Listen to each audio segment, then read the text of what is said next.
शेतकरी आत्महत्यावर सरकारवर टीका केली आहे। जालन्यात देखील मागील 2 वर्षात 186 शेतकऱ्यांनी आत्महत्या केल्या आहेत। त्यापैकी मागील 6 महिन्यात आत्महत्याग्रस्त कुटुंबांना मदतच मिळाली नाही। जालन्यातली आकडेवारी समोर आली। हा असं असेल तर मग ते निश्चितपणे या बाबीवर चिंतन केलं पाहिजे।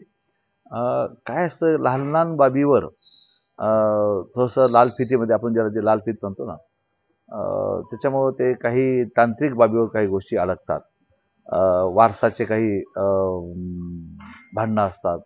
वारस सांगतं की हे द्यायचं नाही, आमच्याशिवाय द्यायचं नाही। काहींच्या 2 परिवार असतात, मुलं असतात, आत्या असते, बहीण असते।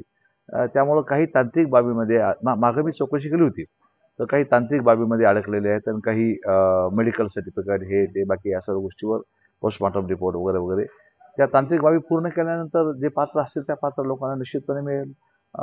पण तरी आपण आत्ता ही बाब कानावर टाकता तर निश्चितपणे या संदर्भामध्ये मी तातडीनं पुन्हा एकदा दखल घेतो आणि मी प्रशासनातील सर्व उच्चपदस्थ अधिकाऱ्यांशी बोलतो याविषयी। शिवतीर्थावर आज मनसे नेत्यांची बैठक बोलवण्यात आलेली आहे। महापालिका इलेक्शनच्या अनुषंगाने त्यांनी मोर्चे बांधणी सुरू केलेली आहे, काय सांगा? अर्थात शुभेच्छा आमच्या त्यांना।